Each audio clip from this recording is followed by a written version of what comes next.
Assalamualaikum warahmatullahi wabarakatuh. Tadi sudah dibuka, diawali dengan salam, pujian untuk Allah Subhanahu wa taala dan juga sholawat untuk Nabi kita, junjungan kita, Nabi Muhammad SAW ya. Jadi memang suasana ngaji Ramadan ini kayaknya bikin haru ya Mbak Muna, walaupun beberapa turun kayak wifi. Jadi wifi hari ini saya juga naik turun nih, mohon izin. Nanti kita ketemu di satu acara gitu ya, jadi bisa ingat. Nah sekarang ingat suaranya aja dulu gitu ya. Mudah-mudahan di bulan suci Ramadan ini pertemuan kita walaupun di Zoom ya Mbak Muna, Bapak Ibu sekalian, bisa jadi ladang ilmu, bisa jadi amal dan kebaikan yang bisa membawa manfaat bagi semuanya. Betul ya? Jadi ngaji luka ini tujuannya sampai ke sana itu tuh. Bagaimana kita bisa meningkatkan kualitas hidup, tidak saja buat diri kita sendiri tapi juga untuk orang banyak gitu, terutama pada pasien-pasien kita. Dan memang Majelis Ilmu Luka ini yang ngaji luka ya, majelis ilmu dengan judul ngaji luka ini karena bertepatan dengan bulan Ramadan, jadi jangan suruh saya ngaji loh ya. Karena hari ini kita kajian tentang rawat luka. Gimana sih sebetulnya judul yang susah tadi gitu, coba saya terjemahkan, kita kaji supaya Bapak Ibu ada gambaran tentang bagaimana menyembuhkan setiap luka. Baik fisik ya, tapi nanti kalau hati nanti pakai mindfulling saja ya Mbak Muna ya. Jadi memang mudah-mudahan semangat Ramadan ini bisa mengajarkan kita bersama-sama tentang kesabaran, kasih sayang, dan kepedulian. Dan mudah-mudahan dengan majelis ilmu ngaji luka ini ada niat yang tulus dan ikhlas bersama. Semoga ilmunya bisa menjadi wasilah untuk kebaikan yang lebih besar. Ya, saya mulai Mbak Muna, izin share screen ya. Baik Ibu, silakan Ibu. Tapi kok nggak muncul ya Mbak Muna? Share screen, kelihatan nggak Mbak Muna? Belum Ibu? Belum ya? Share screen, berarti allow share window ya? Yes. Share window, share window, my window berarti ya. Tapi kok windownya Mbak Muna ya? Oh, sebentar. Mbak Faris bisa minta tolong nggak, Mbak?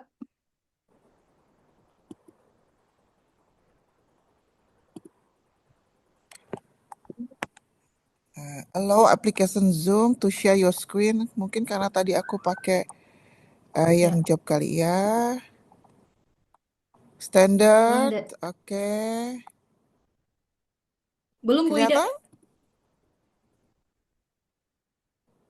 Oh Eh, belum. ya, ini malah window Zoom Bu, bukan PPT. Windows Zoom ya, Ya. bukan PPT. Berarti ini multi one particle advanced sharing host. Oke.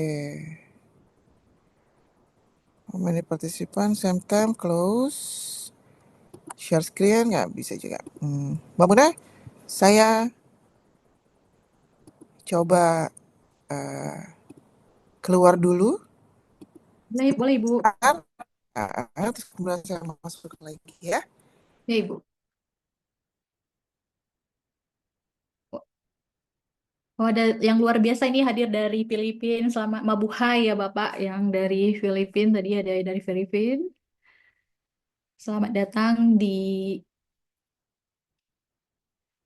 acara ngaji luka bersama.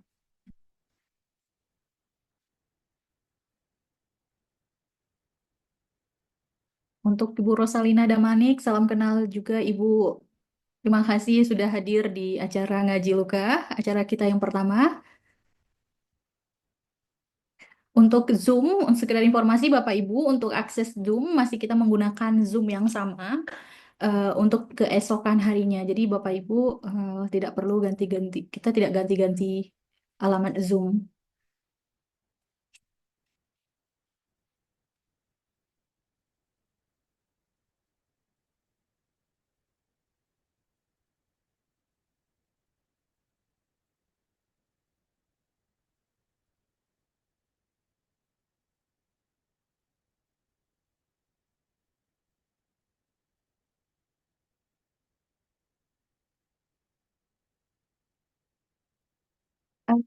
Untuk Pak Ahmad Ramzali, ya Pak, kita punya recordnya. Nanti akan kita upload di YouTube-nya Solusi Luka atau tidak di YouTube-nya Wuker.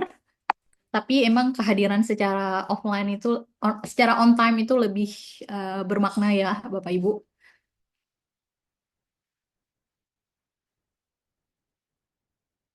Mohon maaf atas kendala yang dihadapi. Kita masih menunggu Bu Ida untuk kembali masuk. Ini ada Pak Kana juga, Bu Ida udah masuk lagi.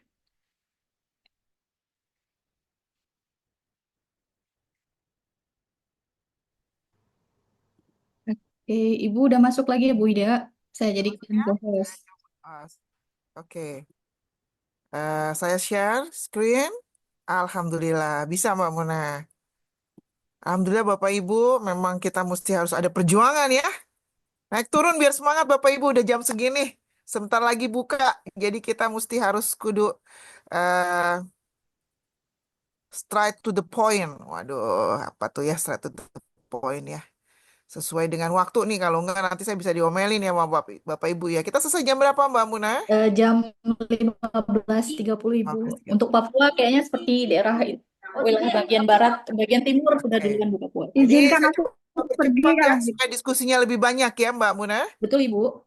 Jadi kalau kita bicara tentang mastering wound care atau cutting edge innovation and clinical insight, itu sepertinya menguasai perawatan luka, inovasi terkini dan wawasan klinis. Kurang lebih itu seperti itu gitu ya.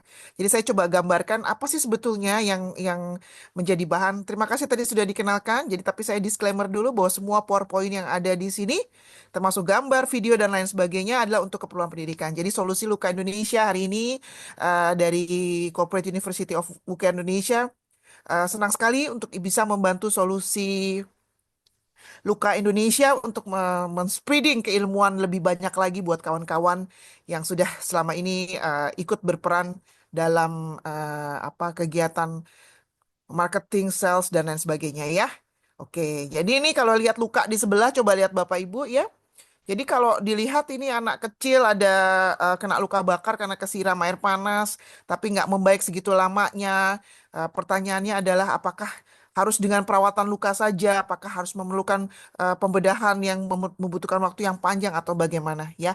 Nah ini dibutuhkan nih eh, pengetahuan, kompetensi, pemahaman tentang luka itu sendiri. Jadi kita coba lihat bagaimana sih luka itu sendiri, kemudian inovasi terkininya apa, wawasan klinisnya ya, pendekatan yang berbasis bukti seperti apa, terus kemudian arahan masa depan kesimpulan kita tuh hari ini tuh sebenarnya mau dibawa kemana sih perawatan luka.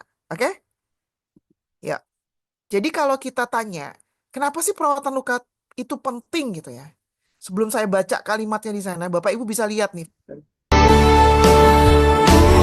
Kau sisihkan semua aral melintang di hadapanku dan buat terang suruh. Lihat ya, ada kasus luka bernanah dibungkus saja udah ya.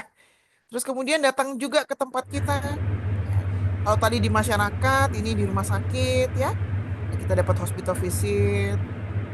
Izin dulu sama dokter bedanya, yuk diskusi. Bagaimana benda asing itu akan memperlambat proses penyembuhan luka. Contoh ya. Terus kemudian datang nih kita ke rumah. Masyarakat sendiri beresin, ternyata yang kelihatan belatung di mana-mana. Ya enggak? Ya.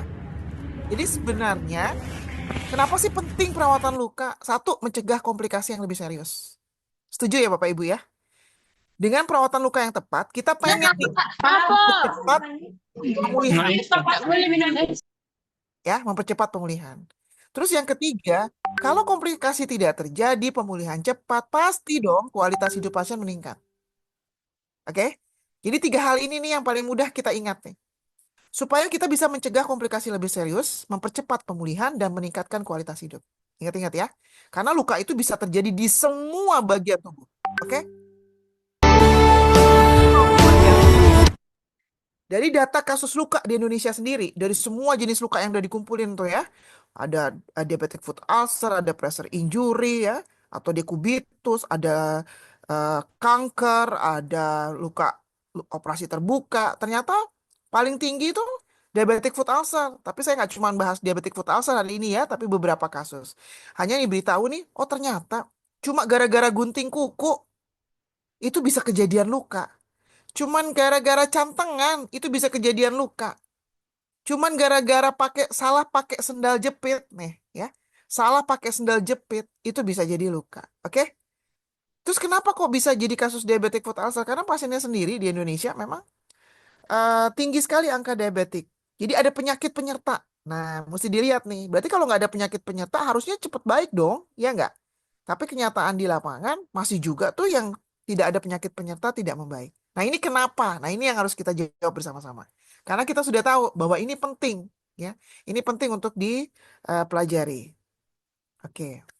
Jadi inovasi terkini dalam wound care yang kita mau, oke ya, dari tradisional wound care yang konvensional, yang old gitu ya, itu menuju evidence-based wound management dengan menggunakan modern wound care, Bapak Ibu. Masih ada loh kita ketemu, ini lukanya ini sampai sini loh, tapi karena yang terbuka, yang di daerah tutup kasa, jadi cuma ditutup kasa segini aja. Kelihatannya keren ya, tapi keliru. Atau kayak gini Bapak Ibu, ya. Apa namanya, tutup bungkus-bungkus, gini basah ya. Jadi memang kita kepengen dari traditional wound care itu menuju wound care yang modern. Jadi mulai kenal-kenal nih di Solusi Luka Indonesia karena produk-produknya banyak banget. Semua produk yang ada di Indonesia itu diharapkan semua ada di Solusi Luka Indonesia. Jadi Bapak Ibu akan ketemu macam-macam produk yang ada, baik itu eh, brand lokal ya Asia Pasifik maupun brand-brand internasional ya. Oke. Saya mengingatkan sedikit aja sih. Sebenarnya kalau kita lihat kulit itu simpel banget Bapak Ibu. Cuma terdiri dari epidermis, dermis, dan hipodermis. Terus kenapa kok ruwet gitu kan? Karena kadang-kadang kita nggak memahami nih bahwa yang hilang itu bagian yang mana. Oke, yang hilang bagiannya sampai dermis. Berarti tujuan perawatan kita itu bagaimana caranya supaya dermis sampai ke epidermis itu bertumbuh. Tapi di lapangan yang terjadi ketemu lukanya hilang sampai dermis, dirawat sama kita malah hilang sampai hipodermis. Bahkan sampai kelihatan otot dan tulang. Nah, ini harusnya yang bisa jadi pertanyaan kita bersama. Ini ada apa? Apakah kompetensi kita kurang? Apakah balutan yang kita taruh salah? Apakah kita butuh updating yang lebih tinggi lagi tentang perawatan luka? Jawabannya Bapak Ibu sendiri yang jawab. Oke? Nah, sebenarnya luka itu simpel banget. Luka itu cuma dibagi dua loh. Luka akut dan luka kronik. Tapi di sana ada yang bilang tuh ada luka kanker, luka dekubitus, luka tekan, luka segala macam. Itu hanya etiologi yang terjadi. Tapi sebenarnya kalau melihat proses penyembuhan luka, sebenarnya luka itu cuma dua, akut dan kronis. Berarti kalau akut dia sesuai dengan penyembuhannya sesuai dengan proses penyembuhan luka, tahapan proses penyembuhan luka. Kalau luka kronik, berarti ada kegagalan dalam tahapan proses penyembuhan luka. Contohnya kayak mana sih gitu kan? Nah, ini contohnya nih ya.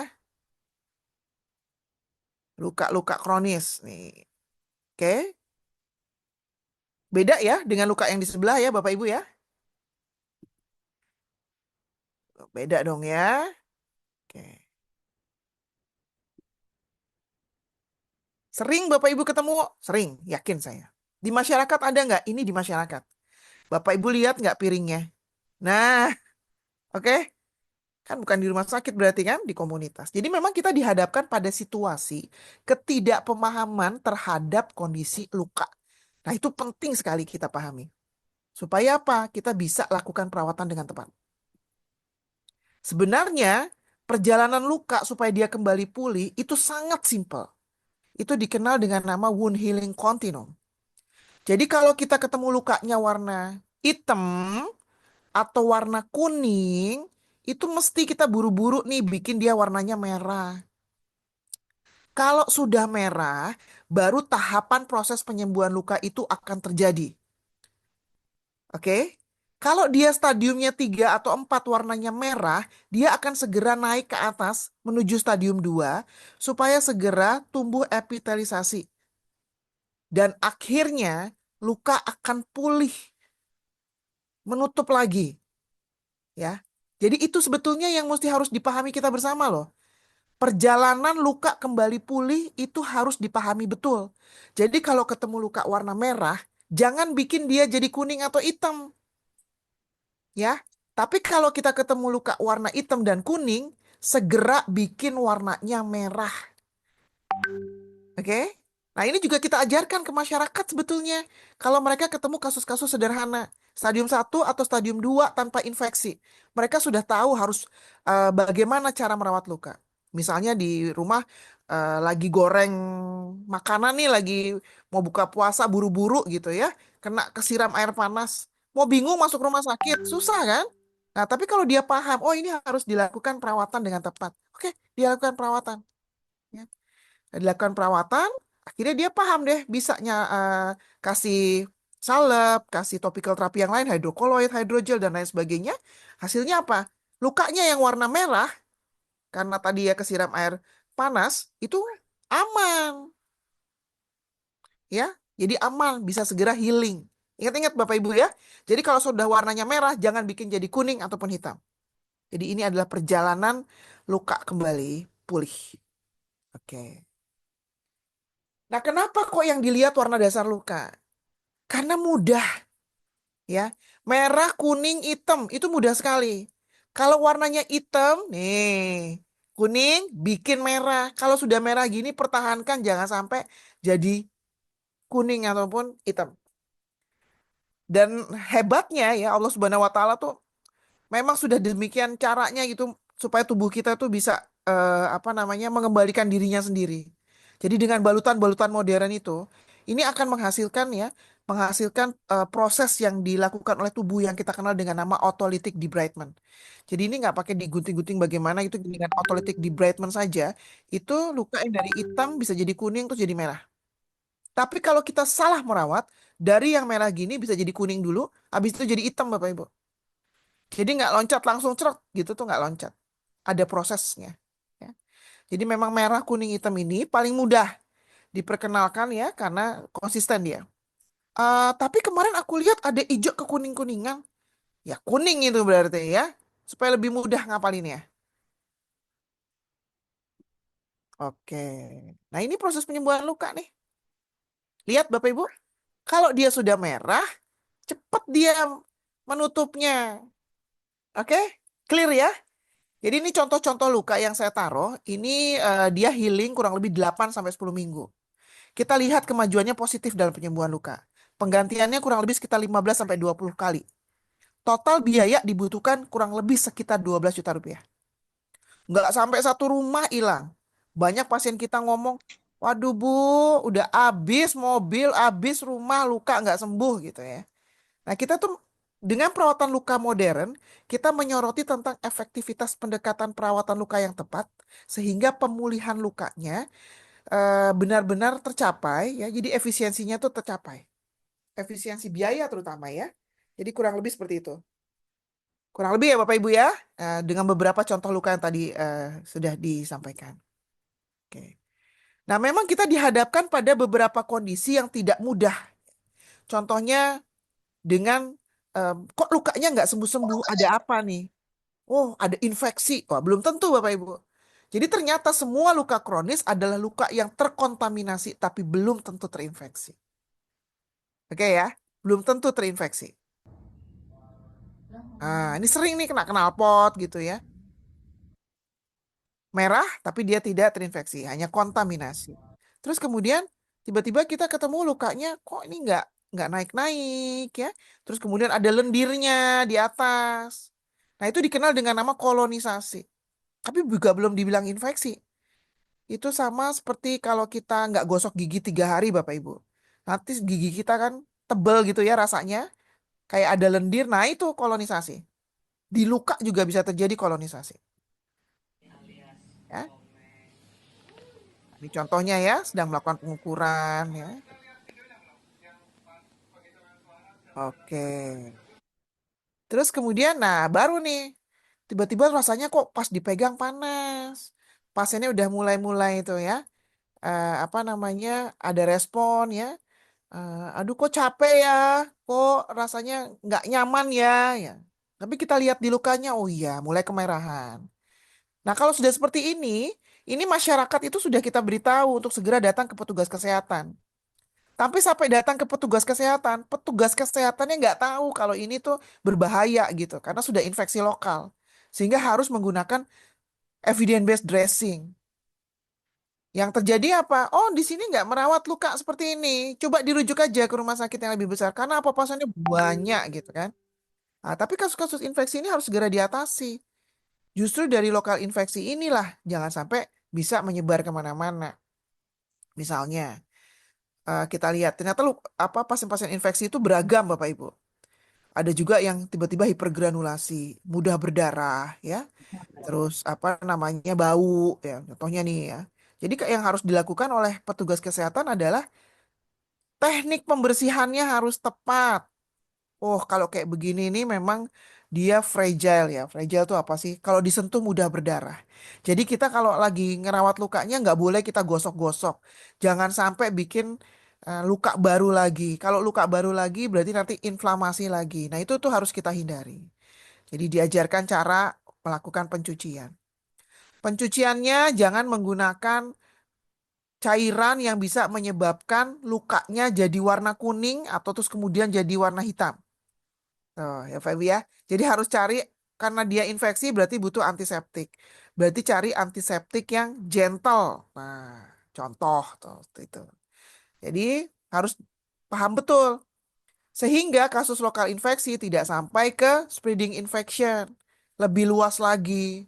Kalau sudah lebih luas lagi berarti tingkatnya makin tinggi kan? Wah, makin butuh perawatan. Mau tidak mau pasiennya dirawat. Nah, dirawat balik lagi. Apakah rumah sakit ya atau tempat-tempat perawatan lainnya itu ada unit, ada nggak tempat yang paham tentang perawatan luka? Ini sedih sekali kalau misalnya nggak ada, karena yang terjadi adalah contoh nih di depan kita semua Bapak Ibu. Karena kurangnya pemahaman, jadinya yang update ya Bapak Ibu, mohon maaf ya, yang update gitu ya, yang terbaru karena sebetulnya luka tuh tadi ya hanya cuma epidermis, dermis, hipodermis. Jadi perlukaan-perlukaan yang tidak perlu itu sebenarnya tidak lagi dilakukan saat ini di seluruh dunia.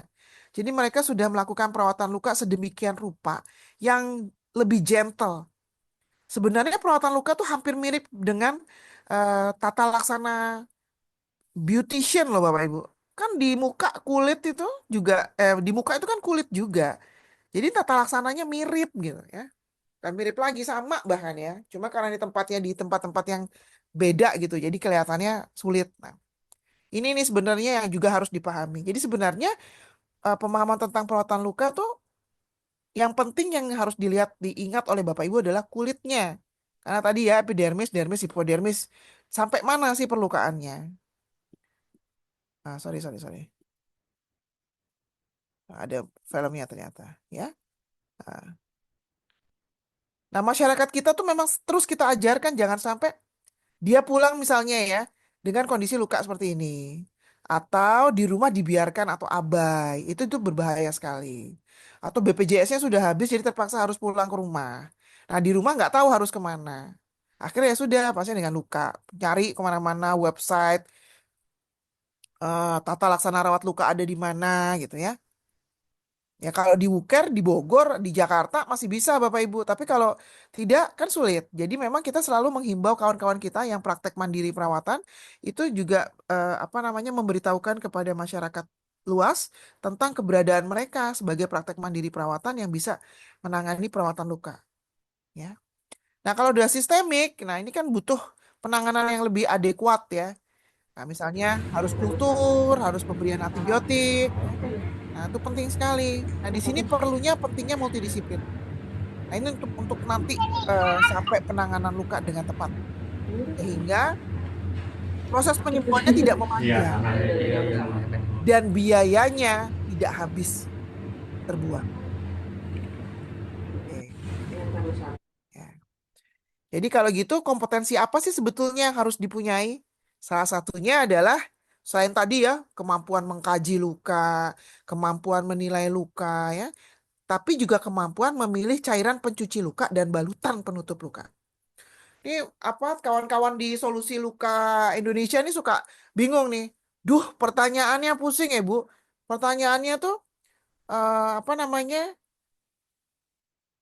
Ini lukanya harus dikasih apa ya? Nah, kan berarti kan mesti ngajarin dari A sampai Z gitu. Nah, sebenarnya kalau boleh dibilang, Bapak Ibu sekalian, banyak sekali dressing yang ada saat ini di Indonesia dan kita coba membuat satu divisi memang yang bisa membantu kita semua mau memilih topical terapi mana yang dipunyai. Tapi hari ini karena apa namanya tidak semuanya kita tampilkan Bapak Ibu ya. Nanti ke depan itu akan ditampilkan lebih banyak lagi. Tapi hari ini saya lebih fokus dengan yang biasa sudah dilakukan ya. Oke. Jadi konsep yang berikutnya adalah moist wound healing. Itu sudah dikenalkan sejak tahun 1962. Jadi kalau moist wound healing itu jadi perawatan luka dengan modern dressing di atas tadi itu, semua modern dressing itu mempertahankan kelembapan. Jadi kalau kita bicara moist wound healing berarti proses penyembuhan luka hanya bisa terjadi jika balutan yang kita taruh mempertahankan kelembapan. Oke ya, mempertahankan kelembapan. Artinya apa? Dia bisa membantu nih proses autolytic debridement. Dia bisa membantu pertumbuhan sel lebih cepat lagi.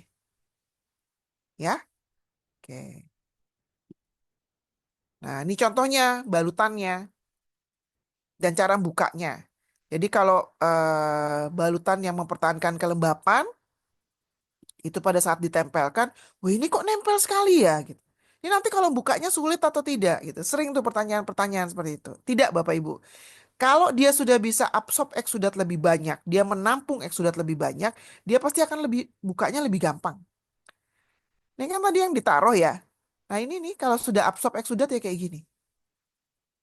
Clear Bapak Ibu ya. Jadi menggunakan balutan yang mempertahankan kelembapan itu penting sekali. Sip. Nah ini nyuci luka nih Bapak Ibu. Jadi pertama tuh luka mesti dicuci.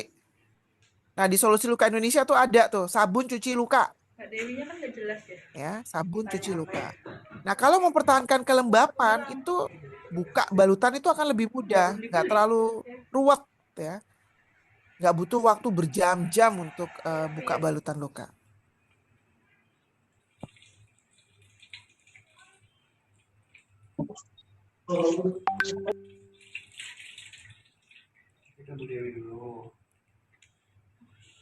Aku agak cepetin apa ya. Nih ya, nggak nempel terus ya. Dibantu juga nggak apa-apa ya, tapi kan nggak berceceran ya.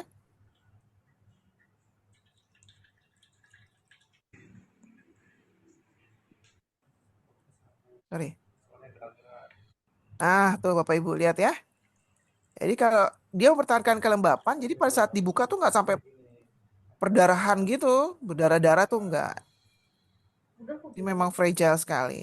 Nah, habis itu baru deh kita bantu pencucian luka. Ini penting sekali memang. Part ini nggak boleh ditinggalin dalam perawatan luka, Bapak Ibu. Sama kita kalau mau mana-mana kan kita mesti mandi ya. Mandi ya mesti sabunan. Masa mandi nggak sabunan gitu ya. Nah, gentle Bapak Ibu ya. Lembut. Soft. Gentle.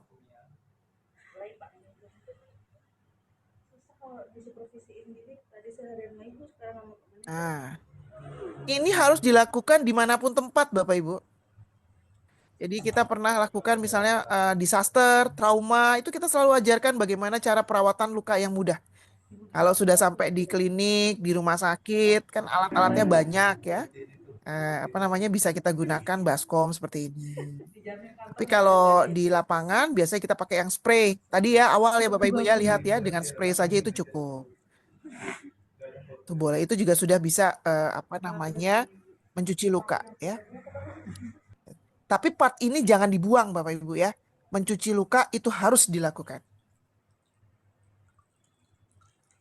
Sela-sela jarinya jangan lupa nih kalau sini. Nah, di masyarakat juga sama tuh Bapak Ibu. Kalau lukanya sudah kecil gitu ya, kita juga ngajarin mereka nih, ayo rendam dulu, habis itu pakai sabun, terus cuci. Nah, itu kemudahan-kemudahan seperti itu. Nah, nanti kalau sudah selesai, biasanya kita sudah siapkan nih beberapa alat ya yang mudah supaya pasiennya bisa lakukan perawatan sendiri. Kalau kecil, kalau besar biasanya dia lakukan di klinik. Nah, seperti apa perawatannya ntar kita lihat nih ya. Habis dicuci, nah kita bisa oleskan nih. Mana topical terapi yang kita pilih? Misalnya saat ini kita milihnya dengan menggunakan metcovazine yang silver. Oke. Terus kemudian yang kedua ini untuk secondary dressingnya, balutan kedua kita pakai alginat ya dan foam. Kita kasih sedikit fiksasi supaya nggak kemana-mana dulu ya. Oke. Ini untuk di atasnya. Memang makainya nggak pelit-pelit Bapak Ibu. Kalau makainya terlalu pelit-pelit susah nanti. Karena kita biarkan kan sekurang-kurangnya tuh 3 harian ya. 3 hari. Sama perlakuannya. Oke.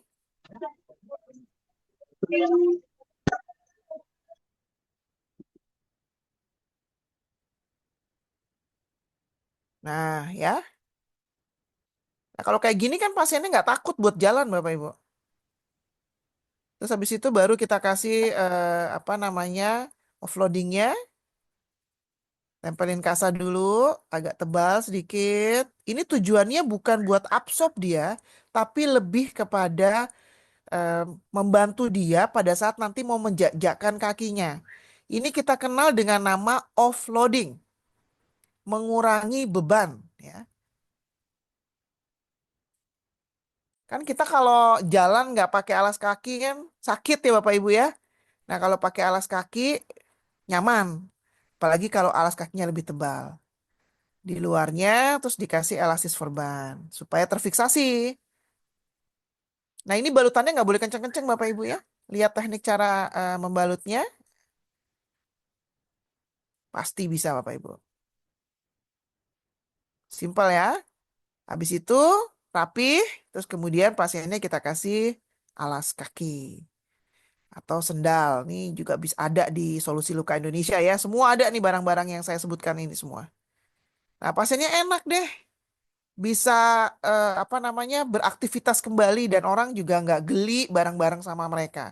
Kalau dikasih kresek merah, kuning, hitam gitu kan stres pasiennya juga. Jadi kualitas hidup dia nggak naik. Jadi yang kita harapkan adalah kualitas hidup dia naik. Jadi sebenarnya Bapak Ibu, pendekatan berbasis bukti terhadap wawasan klinis teknik perawatan luka, itu kita ingin memastikan bahwa keputusan klinis itu harus didasarkan pada penelitian ilmiah dong, yang terbaru, ya nggak? Dan juga ada preferensi pasien untuk hasil yang terbaik. Ini nanti kita dengerin ya. Tentang healing journey-nya dari si pasien ini. Apa strengths-nya dia, apa hope-nya dia. Karena tujuan kita adalah meningkatkan keamanan dan menurunkan resiko yang bisa ditimbulkan. Apa Bapak Ibu? Kecacatan, bahkan sampai kematian. Jadi efisiensi untuk menekan biaya ini juga penting. Terus kemudian pemahaman terhadap perawatan luka modern itu juga penting. Nah, kita dengerin nih Bapak Ibu ya tentang healing journey-nya Bapak.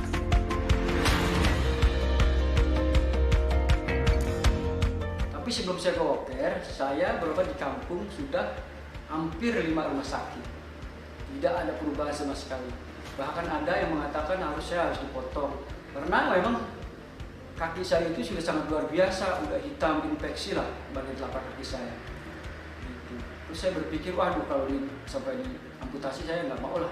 Saya masih cari usaha yang lain kalau masih ada. Iya, berobat sana sini udah, sana sini udah. Tapi tidak ada hasilnya benar-benar. Semakin hari kaki saya semakin bengkak, pertama merah, kemarin-kemarinnya semakin menghitam. Wah, sedih sekali melihatnya selama itu saya. Akhirnya ya itu ada info ke Woker, saya berobatlah ke Woker. Ya. 4 hari atau 3 hari sekali saya balik lagi ke Mulia. Katanya kan membuka terbang itu setelah hari pertama dikerjakan itu dibersihkan semua kaki saya selesai, dibalut sampai benar-benar rapat agar tidak termasuk debu atau kotor yang lain gitu ya. Setelah itu selesai pulang, tapi sebelum pulang saya dikasih konsultasi lagi sebentar. Pak, nanti tanggal sekian Bapak harus kembali lagi untuk membuka ini. Oh iya, datanglah saya ke 4 hari atau 3 hari yang kemudiannya. Nah, di situ dibuka lagi, dibedah lagi kaki saya. dibersihkan lagi luka saya, bener-bener sampai bersih. Dari nanah, kotoran, darah dan yang lain yang hitam-hitam tidak ada sama sekali di telapak kaki saya. Sampai benar-benar kulitnya normal lagi lah, putih kembali, itu nggak ada yang hitam-hitam, nggak ada flek apa-apa.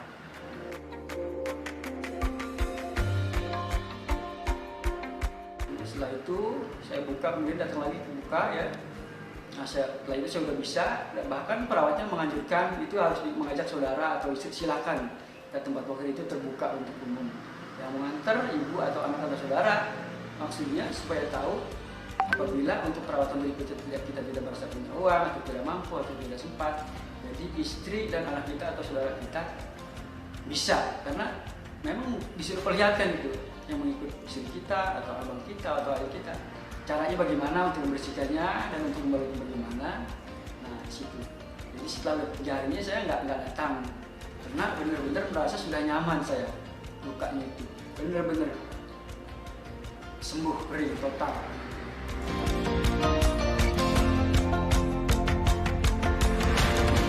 Hasilnya kayak gini. Tadi kaki saya sangat luar biasa, sekarang udah benar-benar sama dengan ini, nggak ada bengkak sama sekali. Tadinya di sini mumbul sampai di sini luar biasa, kenaknya di sini, di bawah, sampai di sini mumbul sama sekali. Kencing pun saya nggak bisa jalan tempo hari itu, kencing nggak bisa jalan, di kamar saya kencing, nggak mampu jalan. Kalau jalan sakitnya luar biasa sampai ke jantung, nyeri, dan bahkan kita sampai nangis. Ya kalau seukuran orang tua nangis berarti kan sakitnya luar biasa.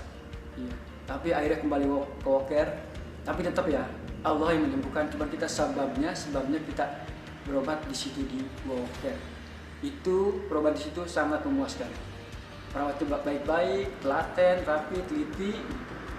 Iya. Di situ saya. Nah, oke Bapak Ibu. Menyenangkan ya kalau kita dengar pasien bisa cerita seperti itu ya. Ada lagi nih Bapak Ibu. Ini kondisi luka terakhir yang ditutup plester. Untuk diabetesnya diberi insulin setiap hari dan metformin. Dibantu minum daun sirih merah sih buat cepat nurunin. Case-nya apa Bapak Ibu? Plebitis karena intravenous side effect. Pasti banyak nih Bapak Ibu dapat. Bener nggak? Ya, infusan, tusukan infus nggak membaik ya. Yang sedih lagi, dokter terbaik versi saya udah tiada. Jadi nggak tahu harus kemana. Yuk kita lihat nih Bapak Ibu ya. Perawatan tepat gitu ya. Tutup. Ini selaf jaringan matinya ketemu ya. Tuh autolisis Debi Demang tuh hebat. Dari bengkak gitu edem turun. Edemanya turun ya. Alhamdulillah nih makin membaik. Nafsu makan udah normal, udah minta makan macam-macam. Hatur nuhun ya Gusti Allah, hatur nuhun. Nah, tuh ya. Nah, total kemarin 590. Lumayan Bapak Ibu ya, nggak mahal-mahal banget ya. Ada lagi nih Bapak Ibu, kawan kita di daerah Ngawi. Nah, ada luka kena bakar gini. Oke. Terus kasih kasa di rumah kan. Wah, pusing perawatannya seperti ini ya. Jadi terus lakukan perawatan. Ya tuh belatung mana-mana. Sedih kan Bapak Ibu ya?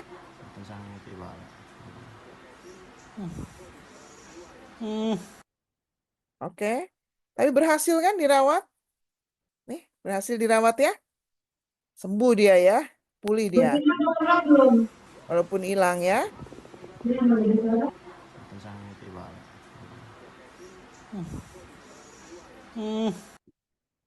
Oke. Ada lagi nih Bapak Ibu luka bakar. Sama.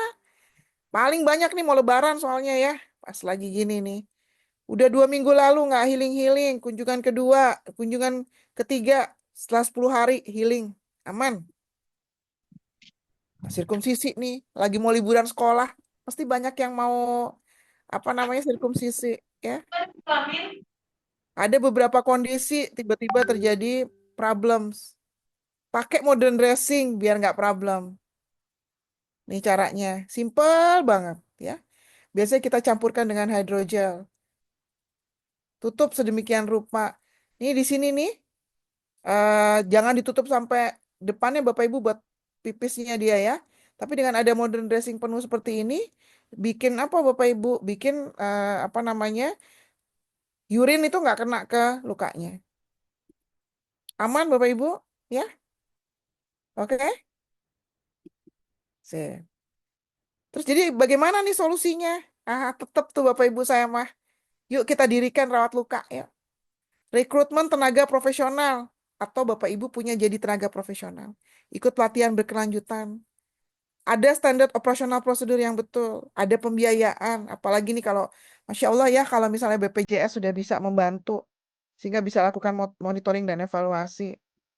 Perawatan pada seorang anak berumur 7 tahun, kondisinya kena luka bakar ya, diakibatkan oleh kondisi yang tidak sengaja, lagi proses pembelajaran di tempat tinggalnya yang kondisinya katanya tidak cukup besar, sehingga ketika kejadian tumpahnya air panas itu mengenai adik-adik yang lagi belajar tersebut.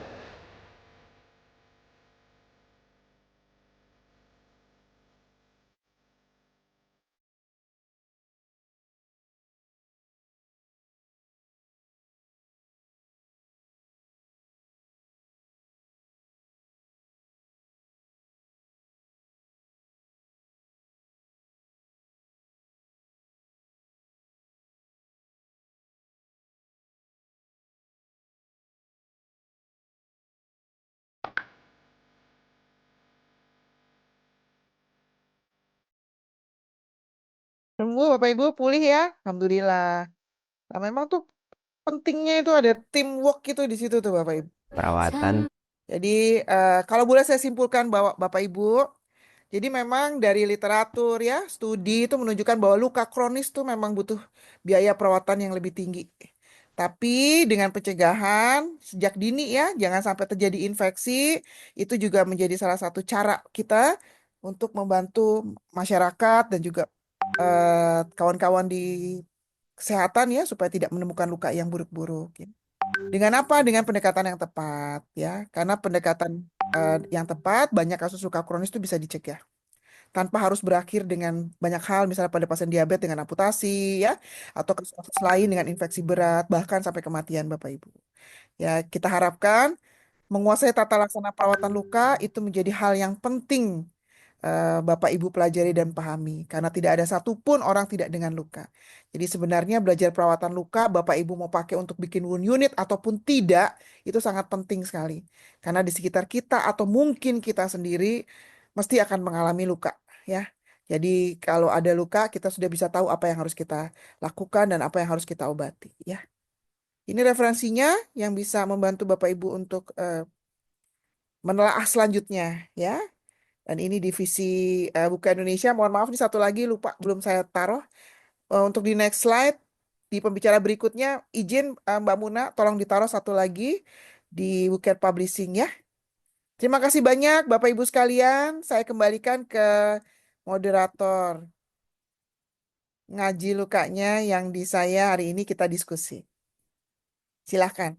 Baik, terima kasih Bu Ida atas pemaparan materinya yang sangat luar biasa ya, Ibu. Tadi ngebahas banyak banget terkait dengan perawatan berbasis bukti ya, bahwa perawatan luka berbasis itu perlu sangat kita punya tujuan untuk mencegah komplikasi tentunya dan juga meningkatkan kualitas hidup pasien.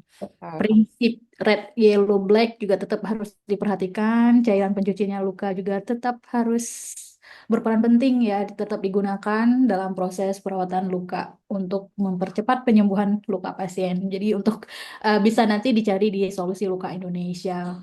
Bapak Ibu, eh, untuk sesi ini kita buka sesi tanya jawab. Bagi Bapak Ibu yang ingin berdiskusi langsung dengan Bu Ida, boleh raise hand ya Bapak Ibu. Eh, jadi bisa buka mic langsung atau boleh di kolom chat. Karena kalau konsul konsul langsung sebenarnya bisa Bu Ida dengan Bu Ida. Boleh dong. Boleh ya Bu. Jadi Bapak Ibu Boleh. juga boleh Bu Ida menerima. Sebenarnya kita juga punya konsultasi Medcopazin ya Bapak Ibu yang bisa layanan satu lagi. Bapak Ibu nanti bisa masuk dan ada forum diskusi langsung dengan para pakar. Baik, di sini sudah ada penanya dari Ibu Pratiwi Nusantari Bu Ida. Mohon izin Bu Ida, untuk pembersihan pada pasien kombotio sebaiknya memakai apa ya? Kalau dicuci memakai sabun kan perih, Bu. Mau langsung dijawab Bu Ida? Boleh, boleh, boleh, boleh. Iya dong, perih kalau sabunnya sembarangan. Kalau sabunnya nggak sembarangan, nggak perih Bapak Ibu. Ya, jadi memang kasus luka bakar tuh cukup rame ya di mana-mana. Apalagi kalau mau Lebaran gini nih, kita juga udah deg-degan. Ini saya punya temen nih kebetulan masuk nih, Mbak Marina Ruran ya. Apa namanya di Jakarta. Ini kita mesti siap-siap juga nih. Buka buka klinik ya Mbak Ruran di Lebaran ini. Karena siap-siap kita ya. Jadi sabun yang harus dipunyai ini bisa juga mengambil di Solusi Luka Indonesia. Jadi dia tidak perih, Bapak Ibu. Atau kalau Bapak Ibu mau pakai sabun yang tidak perih di mata ya boleh-boleh aja sih ya. Tapi kalau mau ngambil langsung sabun luka mah nggak silahkan. Nah itu dipakai. Nah kalau misalnya biasanya kan masyarakat tuh dia udah ketakutan duluan ya. Wah, Ya. sabun perih-perih karena dikonotasinya selalu perih gitu ya. Jadi bisa juga dengan menggunakan gentle antiseptik. Nah, gentle antiseptik juga banyak nih di Solusi Luka Indonesia. Nanti ditunjukin Mbak Muna di mana aja di Solusi Luka Indonesia bisa ketemunya ya. Kalau bisa ada yang presentasi berikutnya ya tentang produk-produk yang ada di Solusi Luka Indonesia atau biasanya ada videonya bukan ya? Ada video, ada lagu dan lain sebagainya supaya orang bisa paham tentang perawatan luka. Maksud saya obat-obatan apa topikal terapi yang dibutuhkan di rawat luka. Masih hari pertama, Bu. Hari pertama ya. Terus kemudian yang berikutnya yang dilakukan biasanya kita punya sediaan metcovazin salep dengan gel ya, hydrogel yang biasa kita pakai tuh Amor gel karena dia lebih kental gitu loh. Jadi pada saat dicampur dia langsung bisa melunak, melumer gitu. Oke, terus baru kita oleskan ke luka. Nah, pada saat dioleskan ke luka tuh nggak jatuh. Itu penting sekali karena kan biasanya kalau anak-anak ya suka lasak gitu kan. Wah, stres dia. Nah, kita harus tenangkan dulu, habis ditenangkan baru kita oleskan. Bahkan apa namanya? Kalau remote pun boleh loh Mbak Muna. Remote. Misalnya gini, dia sudah beli nih di Solusi Luka Indonesia. Terus kemudian nggak tahu cara makainya. Hayo, mangga kita remote. Jadi kita pakai WhatsApp call, terus nanti bagaimana caranya bisa lakukan perawatan luka, ayo bisa. Ya, Dibimbing dari jarak jauh gitu ya, Bu ya. ya, betul. Di remote ya namanya ya. Nanti Telenursing gitu ya, apa teleconsult ya. Nah, jadi dari jauh bisa dibantu. Dan itu semua free ya. Karena tujuan kita adalah bagaimana caranya tadi ya. Bapak Ibu komplikasi tidak berlanjut, Bapak Ibu serem. Kalau udah infeksi apa segala macam, aduh, stres. Yang stres tuh nggak cuman keluarga di rumah, tapi juga kita petugas kesehatan juga stres kalau terjadi seperti itu. ya, Ibu, jadi begitu ya, Bu. Boleh kita dukung remote untuk telekonsultasi kalau dibutuhkan. Ya, Tapi betul. terus Ibu Ida ada pertanyaan dari Mbak Pratiwi Nusantari. Mohon izin Bu Ida untuk pembersihan pada pasien kok. Tadi sudah, sorry. Bu Pak Ahmad Sidik. Assalamualaikum Bu, izin mau bertanya. Cara mengatasi biofilm di luka undermining gimana ya Bu? Oke, kalau masih bisa underminingnya dikorek gitu ya, pakai jari tangan, pakai handscoon ya, jelas ya jari tangannya, terus dikasih kasa gitu, terus kemudian kita masukkan ke dalam. Kalau masih bisa masuk, kalau nggak bisa masuk, pakai silver ya, pakai metcovazin silver, masukin aja ke dalam, itu bisa membantu untuk menghilangkan biofilm. Don't worry ya. Apa namanya klasifikasi topical terapinya udah banyak sekali di situ. Tapi jangan lupa tahapan awal itu pencucian jangan ditinggalkan. Ini paling stres saya kalau nyuci luka ditinggalkan. Nah, Mangga. terus satu lagi Bu, ini juga dari pada nggak mau open mic, padahal lebih mudah langsung loh Bu ya. Pengen dibacain ini pada ngetik, Bapak Ibu boleh sebenarnya kalau mau open mic. Ke Bu Lestari ya. Bu, maaf mau tanya sedang merawat luka DM di kaki. Saat ini sudah home care GF ketiga, tetapi jaringan hitam tambah meluas. Untuk perawatan dengan cuci, pakai sabun, zinc cream, sempat pakai algina, tapi lengket. Mohon masukannya, terima kasih. Iya, ini sebenarnya kalau rawat luka mesti kudu lihat juga sayanya karena bukan dukun ya. Jadi bisa juga kirim fotonya ke SLI juga boleh ya di Solusi Luka Indonesia. Tapi harusnya itu tidak seperti itu kalau kita mengkajinya awalnya sudah tepat. Mesti dicek apakah ini arterial ulcer atau venous ulcer atau luka DM aja ya. atau DM single saja. Nah, Ibu ada di mana nih? Cari praktek perawatan luka terdekat. Ibu sudah pernah ikut pelatihan belum? Kalau Ibu sudah pernah ikut pelatihan, yuk nanti kita lakukan perawatan bersama ya dengan cara tadi tuh consultation dari jarak jauh ya. Jadi Ibu bisa video call, terus alat-alat yang dipunyai apa saja. Nah, terus kemudian sudah pakai zinc cream, ini pakai apa nih zinc creamnya? Karena banyak sekali nih saat ini nih yang pada FOMO-FOMO nggak jelas ya, nggak ada researchnya apa segala macam. Jadi pastikan menggunakan topical therapy dengan research base karena evidence based dressing yang kita butuhkan. Oke? Yuk, silakan, Mbak Muna. Oke, ada Kak Herlina yang mau raise hand dulu ya, Bu. Udah Oke. Ya, monggo Kak Herlina. ya, terima kasih banyak. Assalamualaikum, Bu Wida. Iya, Waalaikumsalam ini warahmatullahi saya wabarakatuh. idola sekali nih dengan Bu Masya Wida Allah, saya ini. juga idola sekali dengan Mbak Herlina. Alhamdulillah, saya sangat mencintai luka. Saya sudah belajar luka juga sudah lama, nggih. Kebetulan saat ini saya di Yogyakarta, Bu Wida, Oke.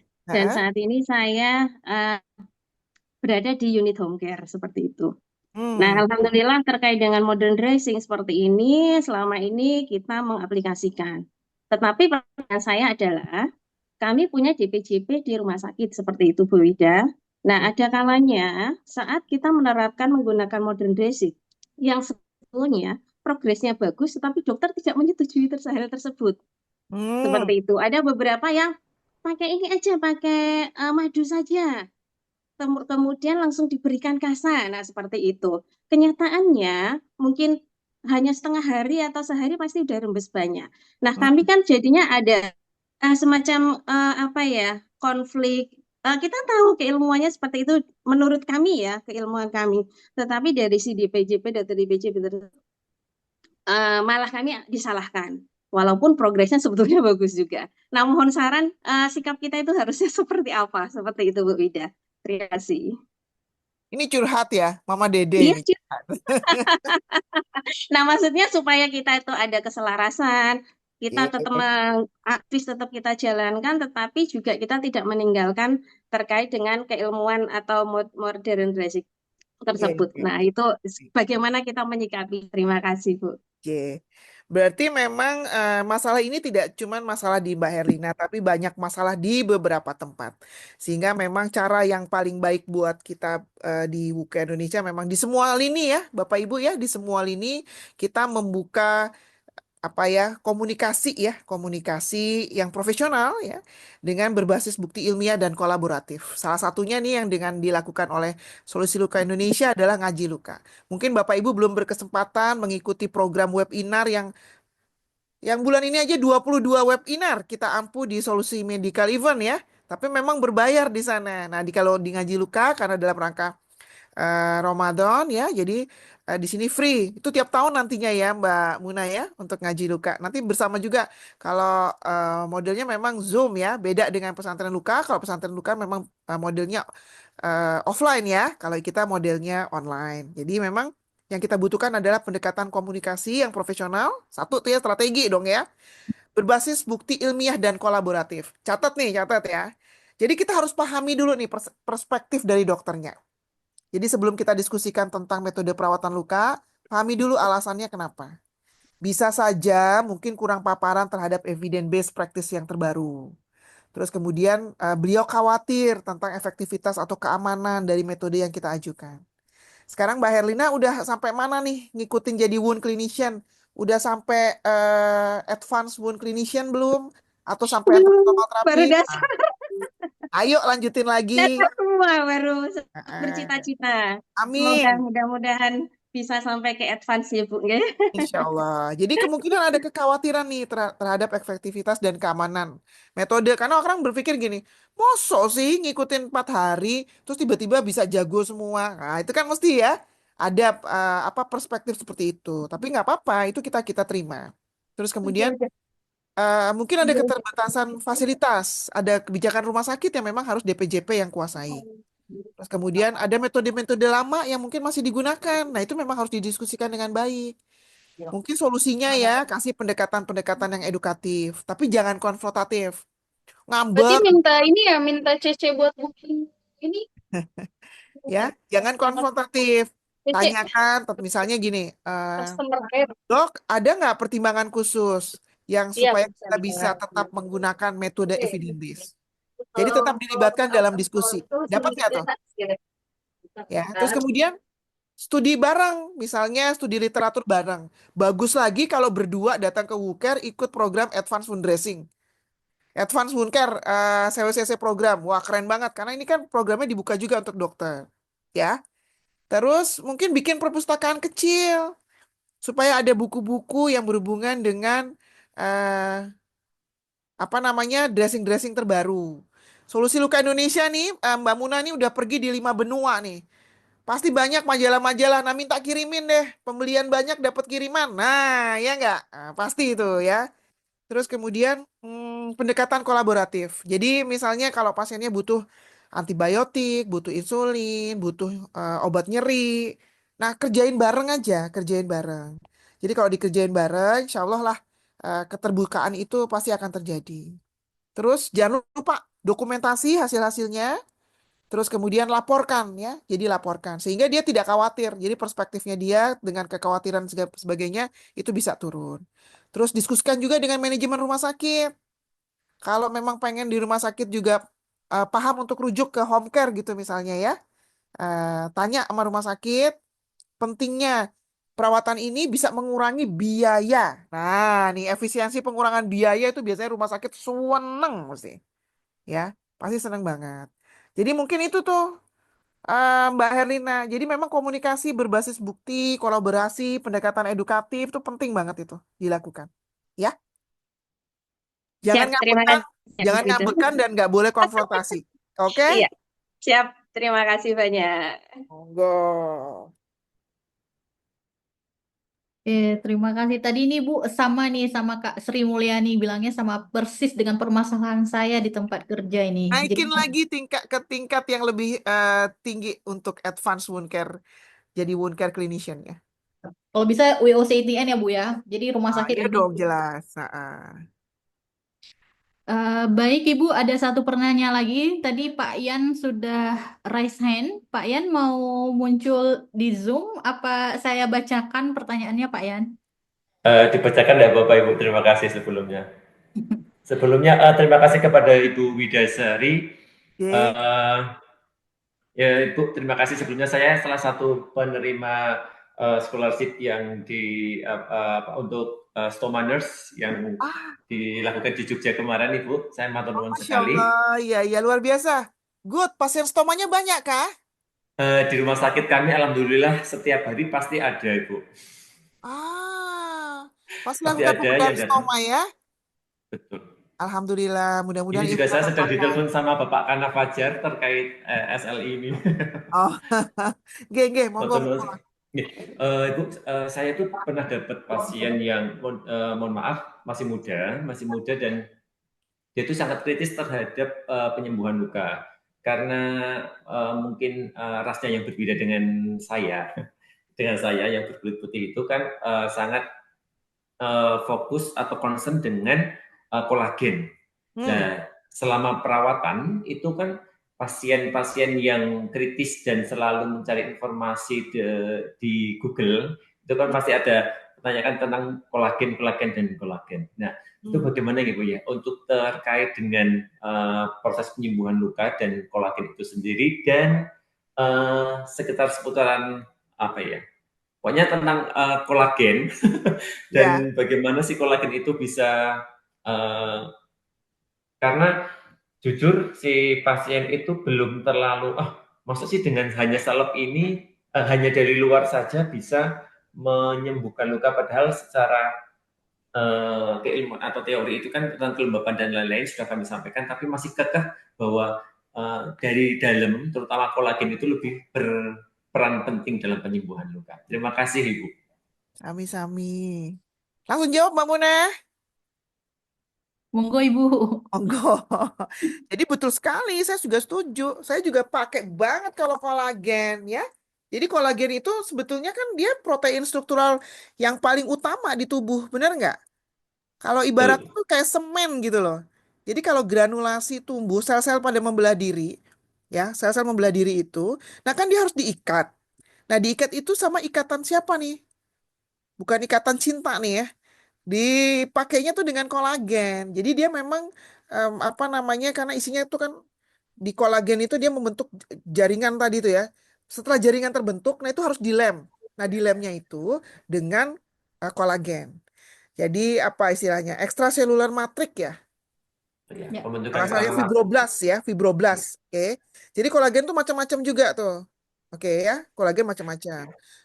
Yang di pasaran ya, kalau yang di dalam tubuh tuh ada tipe-tipe kolagen, termasuk salah satunya tadi yang saya sebutkan ya, extracellular matrix.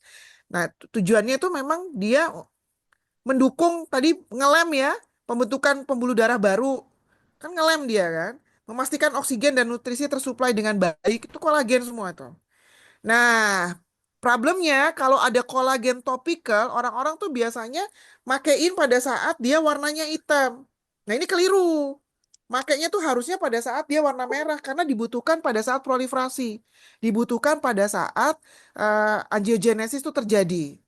Nah, terus kemudian tubuh perlu nggak kolagen? Ya perlu, boleh aja, monggo silahkan. Mau bikin kolagen sendiri dari daging yang direbus boleh. Makan telur ya boleh. Makan seafood ya boleh. Jadi dia sebetulnya apa namanya menstimulasi fungsi imun ya. Jadi imunitas tubuh tuh pada saat terjadi luka tuh biasanya turun.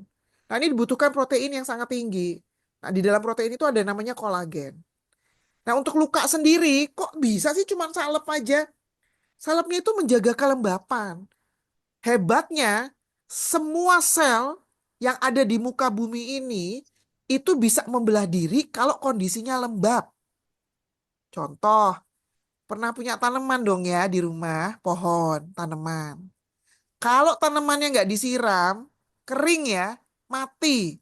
Kalau kebanyakan air, banjir itu, tanamannya mati. Jadi yang paling bagus apa? Suasana yang dia butuhkan, lembab. Jadi kolagen ini bisa menjaga kelembapan, terus ditambah lagi topical terapi di atas yang juga menjaga kelembapan. Aman, selnya membelah diri. Oke? Jadi remodelingnya itu akan terbentuk dengan cepat. Sampai sini cukup dipahami nggak? Siap, Paham Ibu. ya? Kalau Siap, nggak Ibu. paham, nanti minta Paham, Bu. kalau nggak paham minta scholarship lagi gitu ya. Siap, siap, Ibu. Jadi memang produk yang dimakan sistemik maupun yang ditaruh di luka dua-duanya sama-sama bagus. Tapi cara penggunaannya harus dipahami. Misalnya kalau warnanya sudah merah boleh pakai kolagen. Kalau belum merah saya tidak anjurkan pakai kolagen. Oke? Karena memang dibutuhkannya pada saat sedang jaringan baru terbentuk. Jadi dia membantu. Tapi kalau dimakan mau bentuknya apa aja boleh. Oke? Karena apa? Kan kadang-kadang kita disuruh minum vitamin nih pasiennya. Kasih suplemen lah tuh vitamin A, B, C, D. Tapi proteinnya jelek. Akibatnya apa? Selnya nggak bisa membelah diri. Karena sel butuh energi kan. Nah, protein ini yang ngasih dia energi. Oke? Buat apa? Buat dia ngelem tadi. Buat ngelem granulasi atau sel-sel yang pada tumbuh. Gampang nggak ngebahasnya? Ya, Ibu. Udah ya? Gampang, Bu. Dengan bahasa yang awam itu malah lebih nangkep gitu ya. Insya Allah. Makasih. Oke, Mbak Muna. Next. Terima kasih, Ibu. Sami-sami, Mas Ian. Salam buat dokter bedahnya ya. Pasang Siap. stomanya pakai stoma setting ya, dok. Nanti kalau pas di Jogja, di mana di Jogja? Di Semarang, Karyadi. Oh, di Karyadi. Wah, di Karyadi mah udah banyak kita Sementara yang kemarin ya. setelah pelatihan yang BSN itu, setelah diajari sama Pak Kana Fajar dan Pak Bahar itu, kalau ke stomasite, kita pendekatannya ke residen dulu, karena kan yang seringnya ke pasien kan residen. Jadi kita cari jalan celah-celah itu ke residen yang sedang stase digestif. Tadi ya, digestif. komunikasi profesional, oke? Siap. Sip. Terima kasih. Sami-sami, Mas Yan. Mungkin ini satu pertanyaan terakhir ya, Bu, karena waktu juga sudah mendekati bukber nih. Ibu izin bertanya, saya punya pasien dengan luka hipergranulasi, cairan luka berwarna hijau, perawatan udah masuk bulan keempat, lukanya nggak maju-maju, Bu. Izin tips penanganannya gimana ya, Bu? Dari Pak Yus. Pak Yus di mana? Pak Yus di mana? Dari mana Pak Yus? Bacanya Yus kan double Y H. Yus. Yus. Dari Sulawesi, Bu. Wow, jauh ya. Sulawesinya di mana, Mas? Bukan Mas ya, Jo, Bang, Ya, Bang Jo. Bang Jo. Mas Yus, Bang Yus di mana Bang Yus Sulawesinya Bang Yus? Ramai kawan-kawan di Sulawesi ini. Ada hampir 3.000, 4.000 yang sudah. Wah, Kendari. Mbak Muna, kita lewat Kendari pada saat kita mau menuju Kepulauan Muna. Di Kendari itu ada apa namanya? Ada jagung ketan. Wah, saya rindu sekali Pak Yus dengan jagung ketan itu. Enak sekali ya. Ya, dari Muna ya, Bu. Dari Muna ya. Jadi memang hipergranulasi itu diakibatkan karena ketidakpahaman kita terhadap anatomi kulit. Jadi kalau kita sudah lihat kulit, sel sudah mau naik ke atas ya di stadium 2, mestinya kita nggak bikin dia hipermoist. Bikin dia sangat lembab sehingga terjadi hipergranulasi. Jadi hati-hati. Itu karena kelembapan yang berlebihan. Oke. Jadi pada saat kita melakukan pengkajian luka, kita ngaji luka nih, jangan sampai kalau dia sudah stadium 2 kita biarkan. Oke, kita biarkan sehingga dia hipergranulasi. Warnanya hijau. Nah loh, ya enggak? Kalau warnanya hijau kita mesti lihat nih baunya apa nih. Hijaunya ada di mana nih? Di kasa. Wah, ini mungkin terpapar sama Pseudomonas karena banyak sekali Pseudomonas di mana-mana. Kemungkinan bisa infeksi ringan, bisa juga sampai berat ya. Jadi cara yang paling gampang buat nyuci luka Pseudomonas itu simple kok.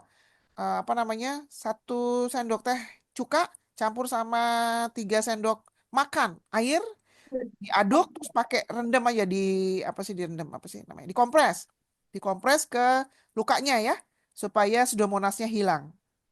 Supaya dia tidak memicu peradangan berkelanjutan. Paling bagus lagi ambil Metcovazin Silver, tempelin di situ ya. Kasih di situ supaya bisa bagus. Oke? Terus kemudian karena dia hipergranulasi, kalau sampai bleber itu apa? Sampai tinggi sekali, boleh dibuang. Tapi siapkan antiseptik yang tepat. Kalau tidak, kalau dia masih bisa ditekuk ke dalam, tekuk aja supaya epitalisasi bisa masuk. Jadi ditekuk terus kemudian ditekan, pakai foam ya. Tekan dengan foam supaya epitalisasinya bisa maju. Bagus-bagus nanti Mbak Muna kita bikin nih video hipergranulasi menggunakan alginate dan foam dressing. Boleh, Bu. Nah, jadi jangan pakai hydrogel kalau sudah sampai apa namanya hipergranulasi. Justru kita butuh alginate dan foam. Kasih tekanan di situ ya. Nanti kalau sudah selesai bisa pakai anti scar. Di solusi luka tuh ada dermaline yang itu bisa dipakai. Supaya jangan sampai nanti terjadi scar. Karena hipergranulasi itu bisa bisa apa namanya memicu terjadinya scar. Scar itu apa ya? Eh, Keloid. keloid. Oke, keloid. Masya Allah. Thank you, Mbak Muna. Menjawab, Abang? Bang Jo. Oke, baik. Terima kasih banyak Bu Wida. Ini mohon maaf kepada Sami-sami. Bapak Ibu. Masih banyak juga pertanyaan, tapi jangan khawatir Bapak Ibu, karena besok kita masih ada 8 hari lagi dan salah satu hari kita ada kedatangan dokter dari Malaysia nanti akan hadir. Jadi Bapak Ibu simpan pertanyaannya, akan dijawab oleh besok kita ada Pak Kana. Bapak Ibu siapkan diri. Terima kasih saya ucapkan kepada Bu Wida. Sami-sami. Luar biasa ya, hari ini banyak sekali ya. Ya Ibu, banyak sekali. Kita semangat ketika peserta juga semangat untuk hadir ya Bu ya. Ya. Terima kasih Bu Ida atas kesempatannya. Terima kasih Bapak dan Ibu semua. Izin menyampaikan bahwa kita hari ini tidak ada presensi ya Bapak Ibu. Dan juga untuk SKP, kita tidak mengeluarkan SKP maupun sertifikat untuk tahun ini. Mudah-mudahan tahun depan kita akan mengeluarkan sertifikat dengan SKP karena acaranya juga sedikit mendadak kita siapkan, tapi kita mencoba untuk maksimalin. Tapi insya Allah tahun depan ya Bu, kita keluarkan SKP untuk acara ini. Untuk itu, Bapak Ibu, izin saya mengakhiri acara hari ini. Terima kasih Bu Ida, terima kasih para peserta. Nanti jika ada pertanyaan lagi, Bapak Ibu boleh bertanya di grup ya yang sudah tersedia. Izin Bapak Ibu, saya akhiri. Assalamualaikum warahmatullahi wabarakatuh.